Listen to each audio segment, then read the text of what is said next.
eres digno de la gloria, eres digno de la alabanza, eres digno de la adoración. Se llama Jesús de Nazaret, ese nombre poderoso, ese nombre que es sobre todo nombre, ante el cual toda rodilla se doblará y toda lengua confesará que Jesús es el Señor. Estoy orgulloso de ser hijo de Dios. ¿Hay alguien aquí que está alegre de ser hijo de Dios?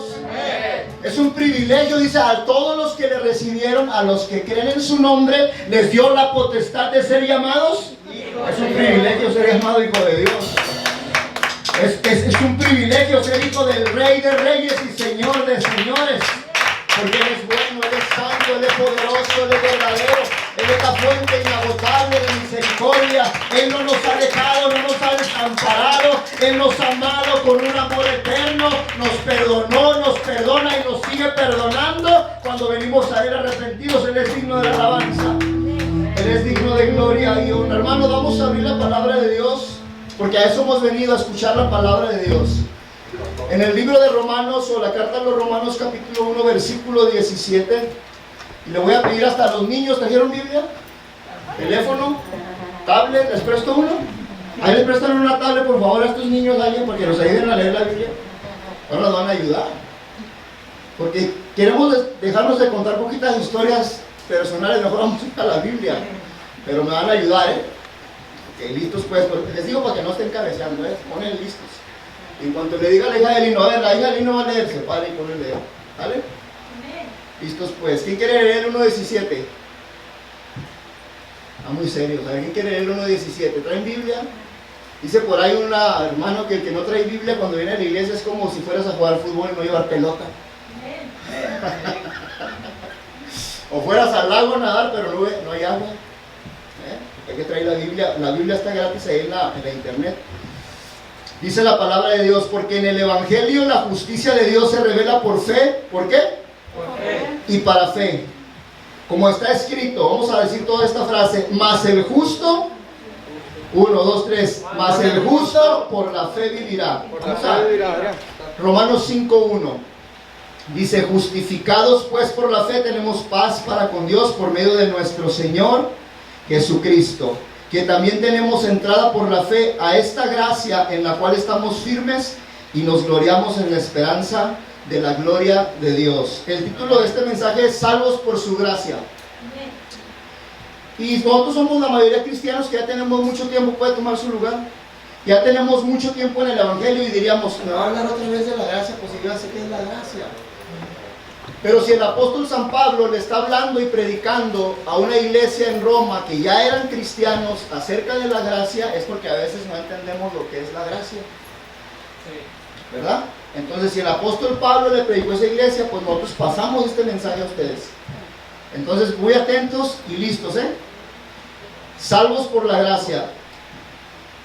Este versículo de Romanos 1:17 ha cambiado la vida de muchas personas.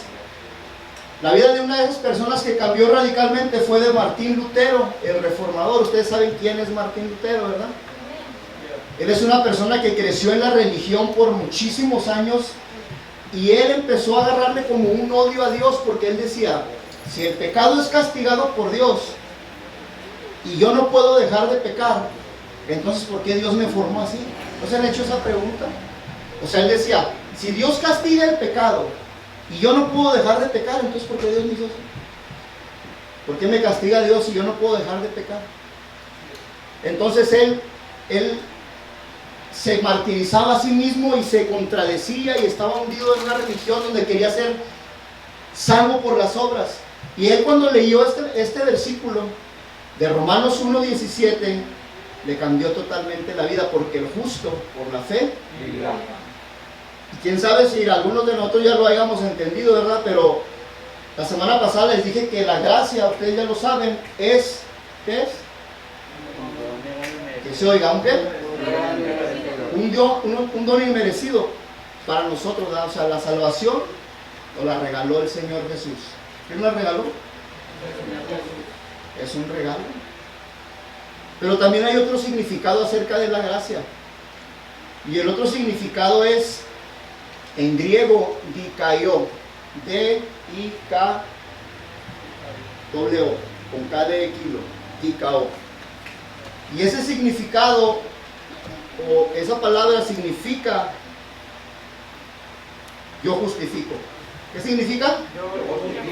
Yo justifico. Ese es otro derivado de la palabra gracia. O sea, la palabra gracia es don inmerecido, un regalo. Alguien te regala un regalo, no lo mereces porque no es tu cumpleaños. Te regalan un regalito y gracias, ¿por qué? Te lo quiero regalar. Pero también esa palabra significa yo justifico. Es decir, tú vas por la calle de Oklahoma y te pasas una luz roja, te para un policía y lejos de darte un ticket te dice, vete. Te está dando algo que no mereces y te está justificando algo que tú eres culpable. ¿No es así? Cuando Dios justifica a un pecador no quiere decir que encuentre razones para comprobar que tenía razón. ¿Entienden? A los cristianos Dios nos hace a nosotros justos, pero no porque realmente lo seamos.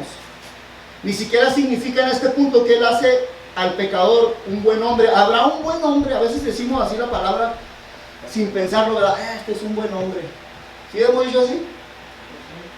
A veces lo decimos nada más por decirlo, ¿verdad? Pero no hay un hombre bueno, ni el pastor.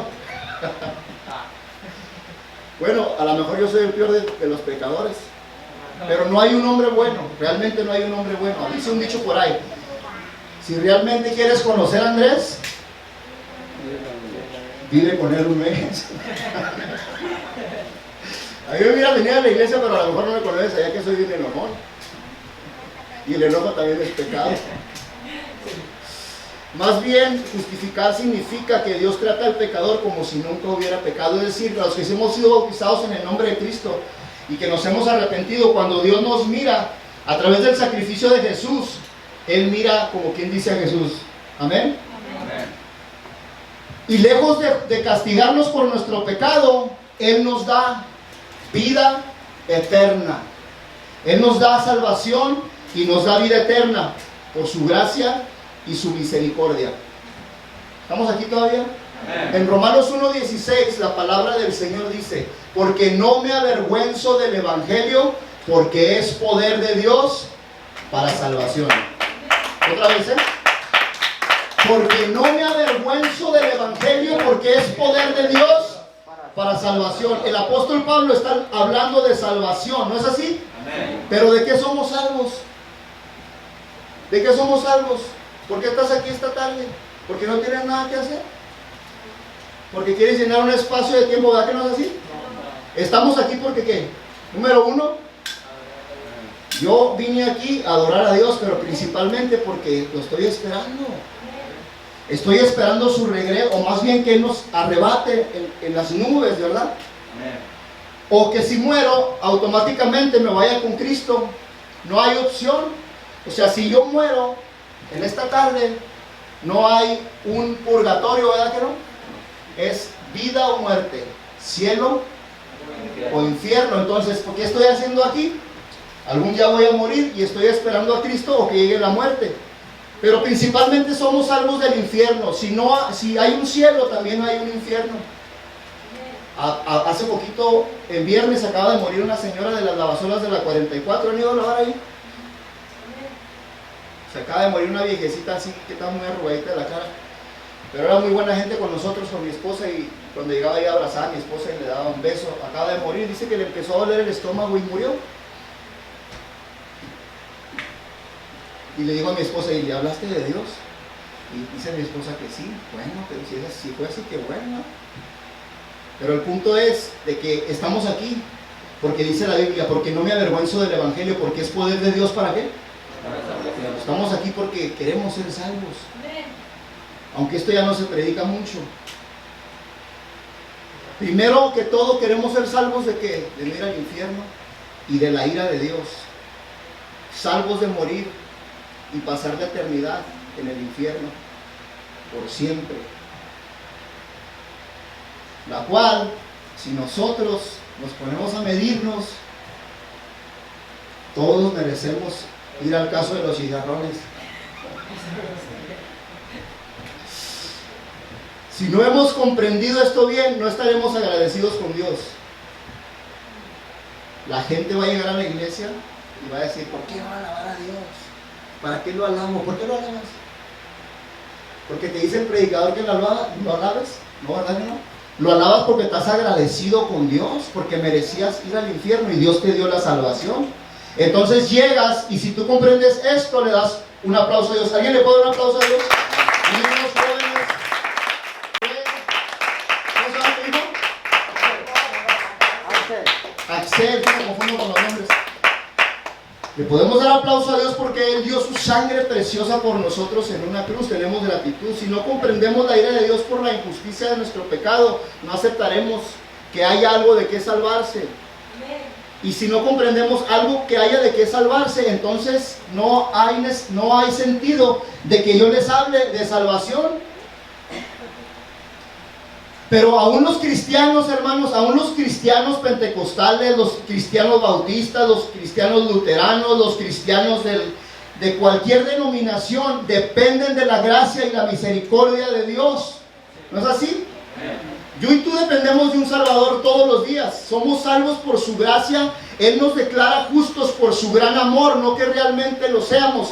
¿Hay alguien bueno aquí? Qué bueno que no dijeron amén, porque no hay justo ni a uno. Así dice la palabra de Dios. Cuando nosotros venimos aquí cada tarde y nosotros comprendemos la gracia de Dios, podemos pasar al terminar el culto, hincar nuestras rodillas y decirle al Señor gracias. Si nosotros no aceptamos, si no comprendemos que realmente necesitamos ser salvados de la ira de Dios y que aún siendo cristianos necesitamos el perdón de Dios, entonces no va a haber razón para venir aquí a hincarnos, hermanos. Por eso nos empezamos a enfriar, por eso empezamos a llegar al culto y no sentimos por qué palmear nuestras manos o por qué alabar a Dios, porque sentimos que como que ya no hay razón para alabarlo. Pero yo quiero decirte que si hay alguien aquí agradecido por Dios porque no ha muerto en esta mortandad que ha pasado en el mundo entero, debe de darle un aplauso a Dios en esta tarde por su gran amor y por su misericordia. Cada vez que venimos a Dios arrepentidos, Él nos perdona y nos da una chance más. Y dice la palabra de Dios, vamos a ver así la Biblia en Salmo 32.1, todos en el Salmo 32.1, todos. Ya que traemos a nuestros hijos, a traer a Joyce le vamos a traer una Biblia para que se enseñe a leer, y al Josué también, ¿ok, Josué? Suelta ese mono, Josué. Dice la palabra de Dios, bienaventurado aquel cuya transgresión ha sido perdonada y cubierto su pecado. Bienaventurado el hombre a quien Jehová no culpa de iniquidad y en cuyo espíritu no hay engaño. Bienaventurado el varón a quien Jehová perdona y no culpa de pecado. Nosotros somos bienaventurados, hermanos, porque cada vez que venimos aquí, venimos cargados de pecados. Nos enojamos injustamente con alguien, pensamos un pensamiento malo, dijimos una mala palabra, todo eso es pecado. Vuelvo y les repito lo que les dije la semana pasada, los cristianos tenemos la costumbre o el hábito o la mentalidad de pensar que solamente los borrachos que andan afuera son los únicos que pecan. Y si no lo vemos con una botella, pues a lo mejor los pasamos por buenos, o llegamos a la iglesia y vemos al hermano Esquivel vestido con un saco negro y una camisa linda y pensamos lo que dice mi mamá, me está oyendo porque, bueno, por ahí anda mi mamá todavía y se lo voy a, porque así decía mi mamá, hijo, aquel hermano de la iglesia cuando yo era visitante, el que anda de manga larga se ve que anda en santidad. Y yo le decía, sí, mamá, ¿y usted cómo sabe que anda en santidad? Es que mira, trae camisa blanca y su camisa negra y tiene la apariencia de su rostro como un hombre bueno. Pero conforme fue pasando el tiempo me di cuenta que no todo el tiempo es así. Que puedes traer manga larga y puedes traer camisa blanca, bien blanca, lavada ahí, con floras bien lavaditas, pero adentro de nosotros todavía hay cosas que necesitan ser limpiadas, ¿no es así? Pero dice Dios, bienaventurado aquel cuya transgresión ha sido perdonada. Y a nosotros Dios nos ha perdonado mucho. ¿Alguien le puede dar aplausos por su perdón, por su gracia? La iglesia de Roma, el apóstol Pablo le está escribiendo una carta a la iglesia en Roma, una iglesia como esta, ¿verdad? Puede ser una iglesia como esta, me refiero a una congregación de personas. Y el apóstol Pablo está escribiéndoles la carta. Y les está escribiendo porque hay un desbalance en la iglesia. En esa iglesia de Roma había judíos que se habían convertido al cristianismo. Y había gentiles. que se les había predicado de la gracia, de lo que yo les estoy predicando ahorita, y les digo que Dios perdona. ¿Cuántos dicen amén? Amén. Dios es bueno y Dios perdona. ¿Cuántos dicen amén? Amén. Entonces, ¿pecaremos para que la gracia de Dios abunde?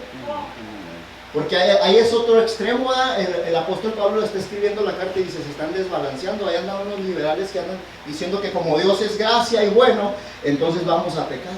Pero dice la Biblia en Romanos 6:1, escuchen, listo, se dio. ¿Qué pues diremos? ¿Perseveraremos en el pecado para que la gracia abunde? Es una pregunta. Como Dios es bueno, como Dios, vengo el domingo y me perdona, entonces voy a seguir en lo mismo. No, en ninguna manera, dice el capítulo 2 del versículo 6, porque los que hemos muerto al pecado, ¿cómo viviremos aún en él? ¿O no sabéis que todos los que hemos sido bautizados en Cristo Jesús hemos sido bautizados en su muerte? No podemos seguir pecando. Pero ¿cómo le haremos si no podemos dejar de pecar? Hay una aparentemente se contradice la Biblia, pero no. Dios da como una, ¿cómo le puedo llamar? Él sabe que somos pecadores, pero Él es bueno y misericordioso con nosotros. Pero nos deja a nosotros sin argumentos, porque no podemos decir que Dios es bueno y seguir en lo mismo. No podemos decirle a Dios, Señor, me perdonaste porque ando haciendo malo, voy a hacer otra vez lo malo para que me vuelvas a perdonar. No, no se puede hacer eso. Nosotros necesitamos estar todo el tiempo consagrándonos a Dios y estar todo el tiempo en oración, leyendo la palabra de Dios, porque dice la Biblia, en mi corazón he guardado los dichos de tu boca. ¿Para qué? Para no pecar contra ti, decía el salmista. Es necesario que nosotros empecemos a dejar los viejos hábitos. Es necesario que si nosotros éramos unas personas ladronas, dejemos de robar, ¿no es así? Si nosotros andábamos perdidos por allá en los vicios donde Dios me sacó, es necesario que yo ya no vaya a esos lugares. Es lo que pide Dios de nosotros, hermanos. Por eso hay muchas religiones que te invitan a la su multitud, porque ahí puedes ir el domingo a la iglesia y si tú quieres, tú puedes otra vez ir a perderte los fines de semana de donde tú andabas. Pero ¿para qué te engañamos aquí, hermano? Necesitamos predicar la verdad. Esas predicaciones ya no se predican en muchos lados, por eso estoy retomando la predicación de estos temas expositivos, porque ahora se agarra un versículo de la Biblia y se transversa y todo el tiempo se le da por el lado a la gente y la gente no cambia y vemos iglesias enteras que siguen en lo mismo y nosotros no podemos seguir en lo mismo. ¿Cuántos aman a Dios? No podemos seguir en lo mismo. Necesitamos pedirle a Dios que nos cambie, que nos levante, que nos dé la capacidad para nosotros empezar a apartarnos del pecado. ¿Por qué es necesario apartarnos del pecado? Romanos 6:23. ¿Alguien le puede prestar la Biblia a Adrián? Una Biblia o algo para que él también nos ayude a leer. Romanos 6:23. Se lo voy a leer en la traducción en el lenguaje actual. Dice, pues el vivir solo para Dios les asegura que tendrán la vida eterna. Quien solo vive para pecar recibirá como castigo la muerte. Una vez más, pues el vivir solo para Dios les asegura que tendrán la vida eterna. Quien solo vive para pecar recibirá como castigo la muerte. El texto continúa y dice, Dios nos regala la vida eterna por medio de Cristo Jesús. En la versión Reina Valera 1960 dice, porque la paga del pecado es la muerte, mas la dádiva de Dios es vida eterna en Cristo Jesús. Si tú vienes aquí el domingo como estás ahorita y yo te transgreso un versículo y yo no te concientizo y te digo el pecado te va a llevar ¿a dónde? A la muerte. Muerte, una separación con Dios.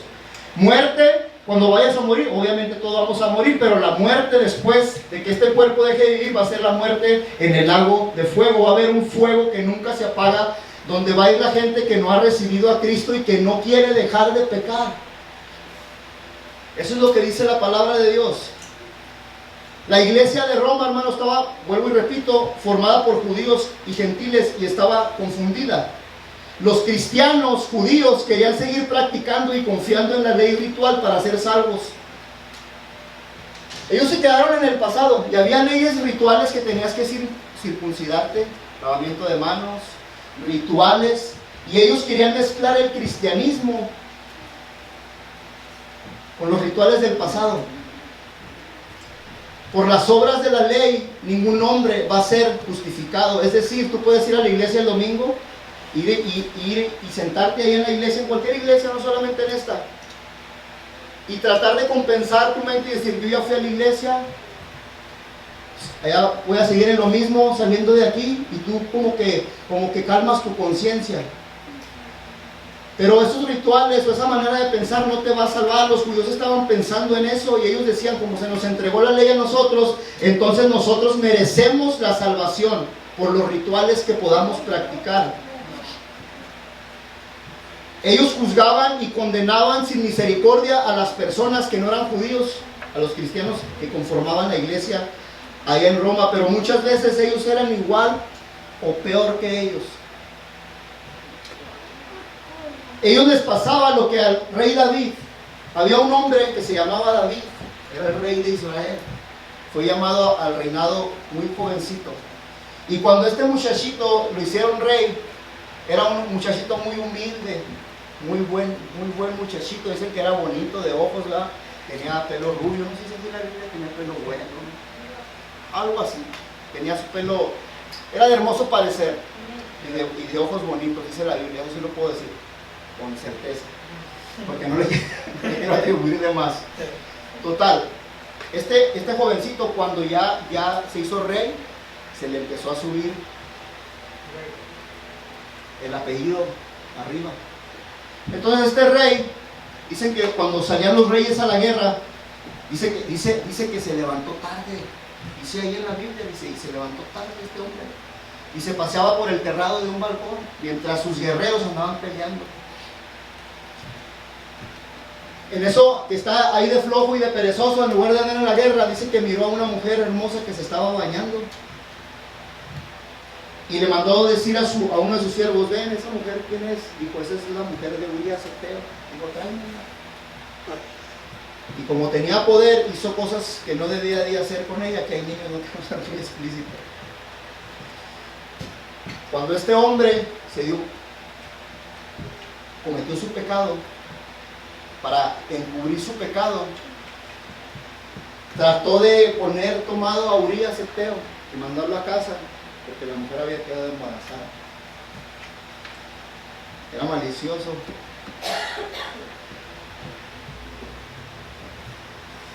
Nadie se daba cuenta. Dijo, yo soy el rey, nadie se va a dar cuenta, todo está bien. Dijo, ¿qué haré para quedarme con esa mujer? Le dijo uno de sus siervos, a Urías Eteo, pónmelo allá en el puro frente de la batalla, donde arrecia la batalla, con la intención de que lo mataran. Lo mataron, ustedes ya saben la historia, jajaja, jejeje, todos muy contentos, nadie se dio cuenta, pero había alguien que se dio cuenta.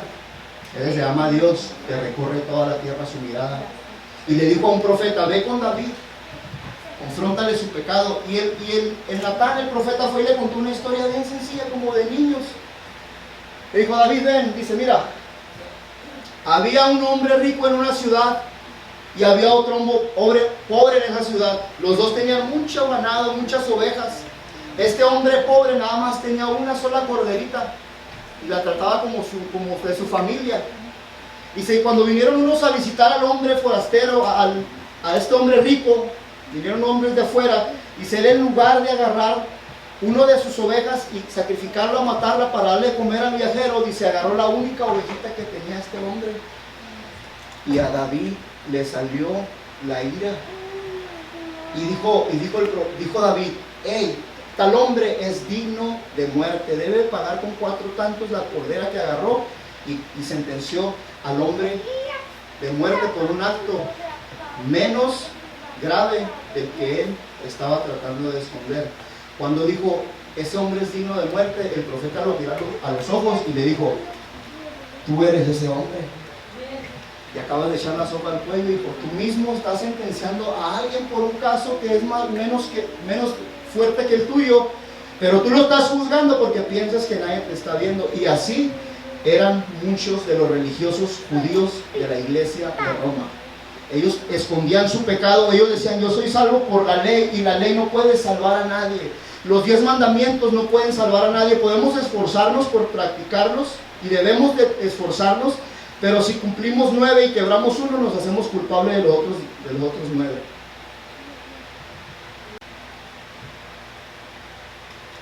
Eran buenos para juzgar. Pablo sigue escribiendo la carta y les empieza a decir en el capítulo 1. En el capítulo 1 del libro de Romanos, a los que les gusta leer la Biblia y hacer apuntes, yo encontré un relato de Pablo que no le pude hallar el remitente. O sea, ¿quiénes son estos hombres de los que Pablo está mencionando aquí? Muy listos aquí porque hay algo que aprender profundo aquí.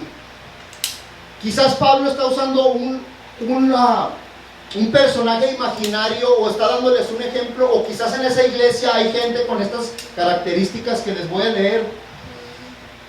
Y Pablo está escribiendo la carta y cuando la están leyendo, me imagino ya cuando la están leyendo, judíos, cristianos y gentiles convertidos al cristianismo. Y me imagino que cuando están leyendo estas líneas que les voy a leer, los judíos están diciendo, qué bueno que yo no soy como esos. Y ahí les van las características. Vamos a leer capítulo 1, del 18 en adelante, todos con su Biblia, por favor. Estamos leyendo la Biblia en Romanos 1, 18 al 32.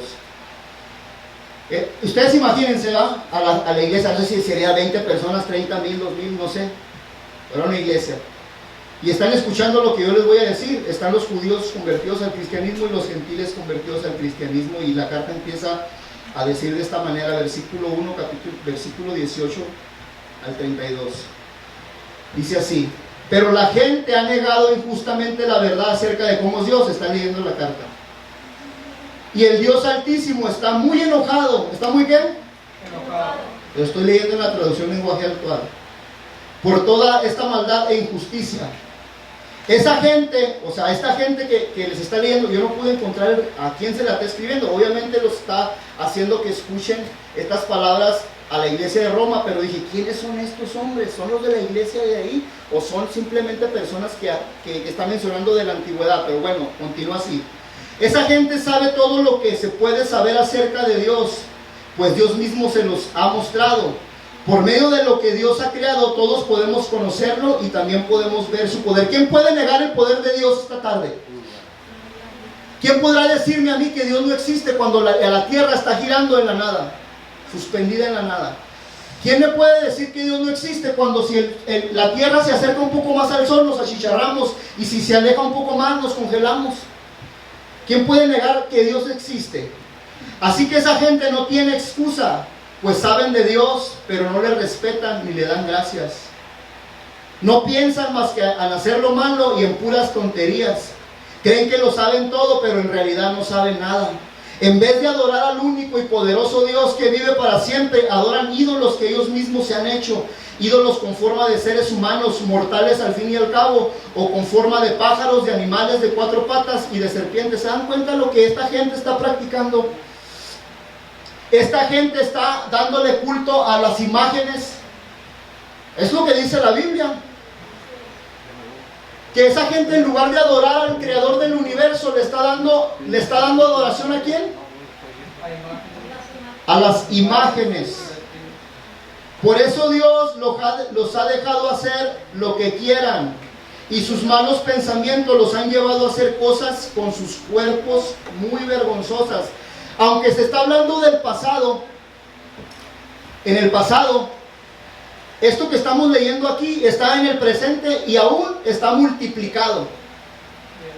Dice, en vez de, bueno, ya les dije eso, por esta razón Dios nos ha dejado a esa gente que hagan todo lo malo que quiera. Por ejemplo, dice, entre ellos hay mujeres que no quieren tener comunión con sus esposos. Aquí dice de otra manera más explícita, pero aquí hay niños. Las mujeres ya no querían tener nada que ver con sus esposos, ¿me explico? Ahora querían andar allá con las mujeres.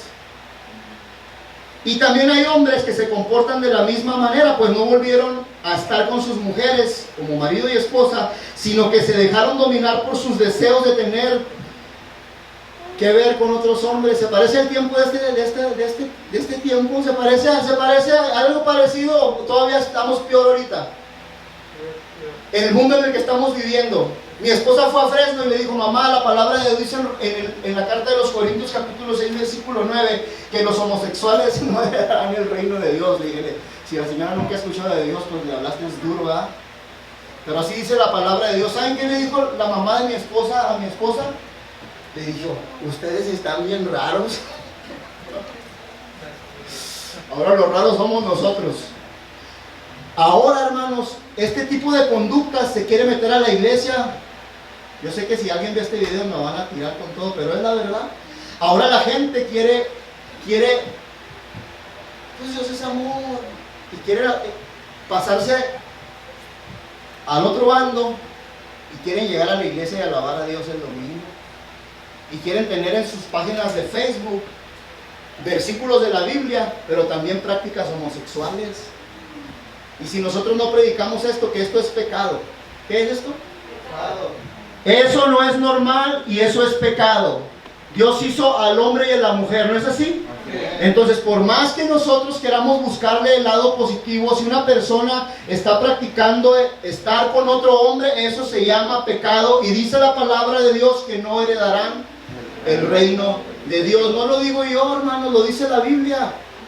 Vamos a empezar a entrar en tiempos bien difíciles donde la gente va a querer estar aquí tocando y tocando un instrumento, a lo mejor hasta predicando, pero entre semana van a andar allá en los tuburios de homosexuales. Eso no puede ser así.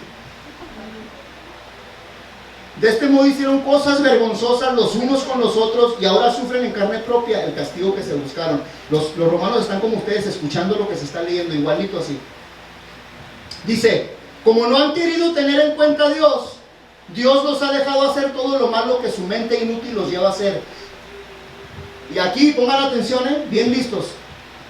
¿Por qué? Porque Pablo está leyendo la carta, pero en la mente de los judíos cristianos, yo soy salvo porque yo soy bueno. Yo ayudo a los pobres. Hermanos, yo no soy salvo porque salí a predicar el jueves pasado. Yo predico, nace de mi corazón ir a predicar por lo que Dios ha hecho en mí. Pero yo no puedo decir que porque yo salgo, yo sí soy bueno y los otros son malos, ¿verdad que no? Claro que no. Entonces yo no soy salvo porque predico, ni porque le ayudo a un pobre, ni porque le ayudo a mi mamá. Yo soy salvo por la gracia de Dios. Pero los judíos decían, no, yo soy salvo por las obras y todavía quiero meter esto a la iglesia. Y Pablo les está leyendo la carta y les está diciendo acerca de estas personas que ya les leí. Y continúa, y pónganse listos porque nosotros, como les digo, tenemos que valorar el pecado desde la perspectiva de Dios, no desde la perspectiva de nosotros. Esto que voy a leer es pecado, Dice, son gente injusta, hablando de todo el relato que ya les estaba leyendo. Síganle leyendo ahí en su Biblia. Son gente injusta, malvada y codiciosa. La codicia desmedida es pecado. ¿Qué es codicia? Querer más y más y más y más y nunca estar contento con lo que tienes. Aquella persona tiene algo, yo también lo quiero. Y si no lo quiero, me privo y me empiezo a enojar y empiezo a estar renegando. La codicia es pecado. ¿Sí es pecado o no? Y luego continúa. Son envidiosos. ¿También la envidia es pecado? Aleluya, yo pensé que nos va a andar de borracho. Y la iglesia no predica esto y está testado en la iglesia. A lo mejor, bueno, yo soy de los primeros que también hay siento envidia. Aquella iglesia creció y esta no ha crecido en 4 años. Y dice Dios, cállate.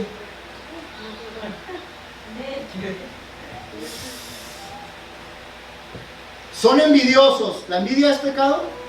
Cuando la envidia toque tu corazón, dale un puertazo. Asesinos, peleadores, tramposos, también la trampa es pecado.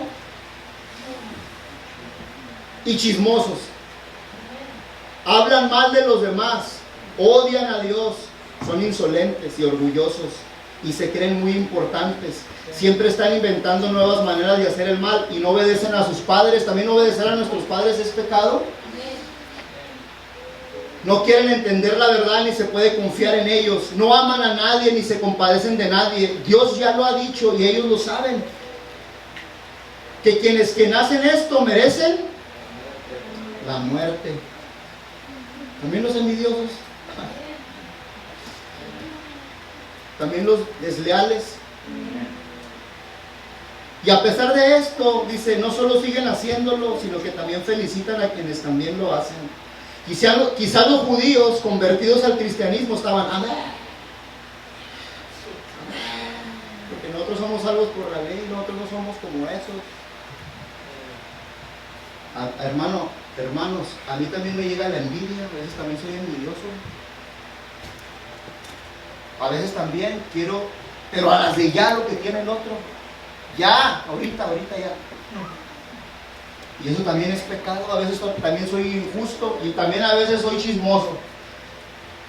Yo, ahí en la casa estoy planeando, hablando con los muchachos y tratando, y no he podido, le digo, Señor, ayúdame, no puedo dejar de estar hablando cosas que no debo hablar.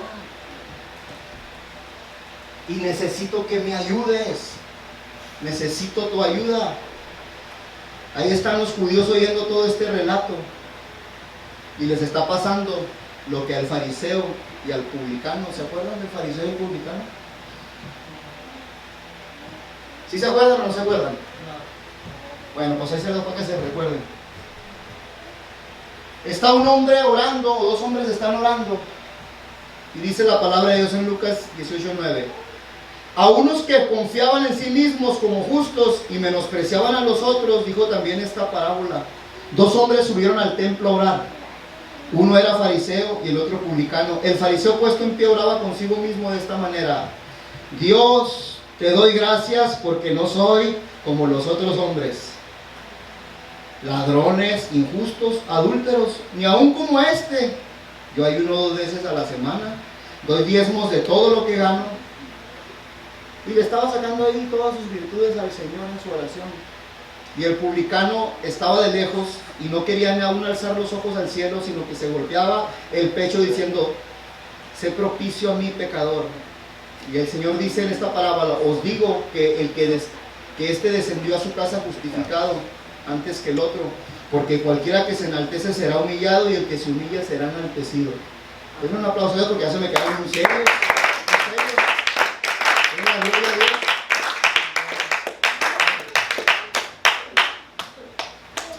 Si yo estoy predicando esto, hermanos,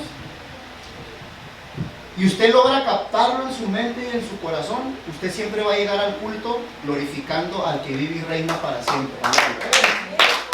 Si usted está entendiendo lo que Pablo le está diciendo a los romanos, y que yo nomás estoy repitiéndoselo a usted va a tener la fe como la de Pablo. Esto lo entendió Pablo, y Pablo estuvo dispuesto a ser decapitado por Nerón en Roma, porque él conocía que aunque él era un gran apóstol de Jesucristo, era un hombre predicador que fundó muchas iglesias, era un hombre de fe. Este hombre todavía decía: no puedo dejar de pecar. Porque no, les digo el trabalenguas que le digo a mi hermano, como trabalenguas. Porque lo que quiero hacer, no lo hago. Quiero orar, quiero ir a predicar, quiero hablar bien de mis hermanos, quiero ser una persona bondadosa, pero a veces no puedo. Dice, pero lo que no quiero hacer, lo que ya les leí aquí, eso hago. Y si hago lo que yo no quiero, ya no soy yo quien lo hace, sino el pecado que mora en mí. Pablo, el apóstol, dijo: miserable de mí. ¿Ustedes han oído a un predicador del internet decir eso? No, ellos son grandes hombres de Dios. Ellos declaran, desatan, cancelan, ordenan. Ya ataron al coronavirus en Sinaloa. Ordeno por la potestad que me es dada en el cielo y en la tierra que el coronavirus lo ato. Pues todavía sigue muriendo la gente.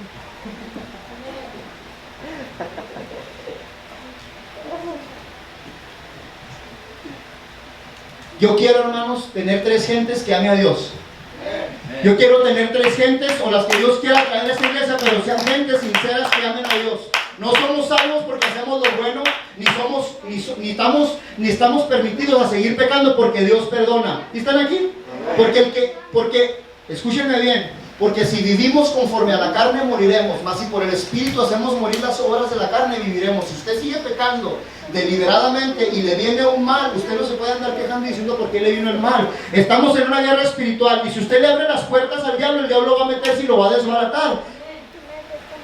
Hermanos, si nosotros seguimos pecando deliberadamente, había un hombre llamado Job, hombre bueno, recto, temeroso de Dios y apartado del mal, y Dios permitió que se le quitaran los cercos que le tenía de protección, y el diablo entró y lo desbarató. ¿Usted cree que si nosotros le abrimos puertas a Dios porque andamos pecando deliberadamente, vamos a tener alguna garantía de que Dios nos defienda? Listos, hermanos, tenemos que estar balanceados. Queremos formar una iglesia que esté balanceada, que sepa discernir entre lo santo y lo bueno, entre lo vil y lo malo. ¿Sí están aquí? Le voy a dar una conclusión. Las prostitutas, los drogadictos, los alcohólicos, los mentirosos, los asesinos están cortos de la gloria de Dios. Pero nosotros también lo estamos y confiamos en nosotros mismos para alcanzarla. ¿Sí? Quiero que me siga bien lo que le estoy diciendo porque no quiero que después transgiverse lo que le digo. Nosotros también lo estamos y estamos como los judíos cristianos que confiamos en nosotros mismos para alcanzar la salvación. Quizás las prostitutas, los drogadictos, los asesinos que vamos a visitar allá de cuando en cuando allá afuera, quizás ellos están en lo más profundo de un hoyo. Imagínate a ellos en un hoyo, imagínatelos, porque están en un hoyo, ¿sí o no? Imagínatelos a ellos en un hoyo y luego nosotros arriba en una montaña. Y las estrellas y el cielo, vamos a ponerlos como si fueran la gloria de Dios, ejemplificándolos. Ellos están en un hoyo y nosotros en la punta de una montaña. Pero ¿sabes una cosa? De igual manera, nuestras manos, nuestra fuerza no nos alcanza para tocar las estrellas. Ellos y nosotros necesitamos un Salvador. Todos estamos destituidos de la gloria de Dios, pero todos podemos ser salvos y justificados gratuitamente por su gracia. Si entiendes eso y lo entendiste, es porque es el anhelo en mi oración y mi oración, Señor, que ellos comprendan que a pesar de que nosotros nos podamos esforzar por predicar, por ayudar, por venir al culto y servirte, te agrada eso. Pero eso no nos hace a nosotros salvos. A nosotros nos salvó uno que derramó su sangre preciosa en una cruz por amor a nosotros. Toda nuestra salvación debe de descansar en Cristo Jesús de Nazaret. Toda nuestra vida depende de Dios. Nosotros no somos salvos porque pertenecemos a una denominación. Nosotros no somos salvos, hermanos, porque le damos al pobre, porque predicamos en la calle. Nosotros somos salvos únicamente por su gracia. Y si tú comprendiste eso, el próximo domingo que vengas vas a venir humildemente y vas a decirle: Señor, yo reconozco mi pecado, yo reconozco que he fallado, pero al igual que estás reconociendo, tampoco te vas a agarrar de esa palabra para pecar deliberadamente. Y a lo mejor en tu mente dices: ah, caray, pues me dejó igual. No, no te dejé igual. Esfuérzate por no pecar, pero no te jactes de que porque haces cosas buenas no eres pecador. Eso a la gente le desbarata el pensamiento. No lo pueden entender y mucha gente no lo acepta. ¿Y qué vemos? Apatía, tristeza. Pero yo sé que aquí no, ¿verdad? Yo sé que aquí cada vez que nos levantamos en la mañana, ¿qué quieres ahora, Señor? Ahora le voy a hablar a una persona de tu evangelio. Hemos estado predicando afuera, pónganse de pie, hemos estado predicando afuera y yo siento que las cadenas se están rompiendo en nuestra vida. Dios no nos quiere en estas cuatro paredes solamente, hermanos. Y yo siento que Dios está haciéndonos libres de muchas cosas a nosotros. Estamos perdiendo la vergüenza de predicar a Cristo en la calle, hermanos, porque hay gente que le da pena predicar a Cristo en la calle. Hay gente que no quiere predicar porque tienen miedo a que los vean. Y sabe una cosa, sí hay gente que a uno lo trata mal en la calle. Una vez íbamos allá en la 17 a predicar, gran parte de la iglesia donde yo pertenecía, y había un conocido mío arreglando un carro allá afuera de su casa. Él no es cristiano, era visitante. Y cuando está arreglando su troca ahí, su ídolo, o su Dios, porque todo es material, cuando nos vio que veníamos predicando con una bocina, volteó y hizo estas caras así, una burla así medio rara así, y lo hizo así, y se volvió a agachar, y me clavó la mirada y dije: pues más voy a gritar, más voy a gritar que hay un Dios que me salvó. Pero cuando nosotros empezamos a tomar esas actitudes de la gente, las expresiones faciales de la gente que te dicen: tú estás queriendo ser visto por la gente, quieres que te oigan, quieres que te miren. Y tú has comprendido esta predicación y sabes que eres deudor de Cristo. A ti no te importa lo que diga la gente. Y cuando llegues aquí al templo, tú vas a alabar a Dios con libertad porque estás completamente agradecido con Dios por todo lo bueno y lo maravilloso que Él ha sido con nosotros. Tú vas a empezar a desbordarte de alabanza y vas a empezar a predicar a Jesús a tiempo y fuera de tiempo, porque hay gratitud y sabes que le debes la vida a Dios. Hermanos, nosotros merecemos la paga por nuestro pecado y Dios nos da gracia, hermanos. Dios nos da su amor. Este día, hermanos, te voy a pedir que levantes tus manos ahí donde estás y le empieces a pedir perdón a Dios por todo lo que has hecho que a Dios no le agrada. Y le empieces a decir a Dios: gracias, Señor, porque me has dado de tu gracia y soy salvo por tu gracia. Hermanos, se está predicando un evangelio eterno aquí en la tierra. Nadie quiere hablar de muerte. Los predicadores dicen: hablaré de vida y no de muerte, porque en mi boca hay un milagro. Y la gente quiere ponerle así el nombre a sus iglesias. Y la gente quiere seguir las multitudes, hermanos. 120 años máximo, 121, 122, 123. Y se nos acabó el corrido. Ya llevo casi la mitad de mi vida, hermanos. ¿Y usted cree que yo la voy a desperdiciar aquí en la tierra? Es necesario doblarnos, hermanos. Ya es tiempo de entender lo que dice Romanos. Tenemos que entender que la salvación es por la gracia. Y tenemos que empezar a buscar el rostro de Dios, hermanos. No peques deliberadamente, ni te tengas en poco la gracia de Dios, ni la pisotees. Ni tampoco porque nos esforzamos por no pecar, digamos que nos merecemos la salvación. Somos salvos por su gracia. Levanta tus manos, hermano. Vamos a alabar a Dios. Yo sé que esta predicación no es para emocionarte ni para que pegues brincos ni saltos, pero si comprendiste esta palabra, que somos justificados por la fe, y que si tú te sigues esforzando por agradar a Dios, no por miedo, sino por gratitud. Hay un versículo en la carta de los Romanos. Pon un canto, por favor. Y la carta de los Romanos dice de esta manera: ¿no te das cuenta que la bondad de Dios te guía al arrepentimiento? Cuando tú entiendes, hermanos, todo lo que Dios ha hecho por ti, tú no pecas porque le tienes miedo a Dios, aunque debieras tenerle miedo. Tú no pecas porque todo lo que te ha perdonado lo atesoras en tu corazón y dices: Padre, venimos delante de tu presencia, Señor, a contemplar tu santidad. Puedo ver mi condición. qué bueno eres, Señor, Y declaro tu justicia. porque tú me justificas por la fe, no por lo que yo haga, Señor, por la fe.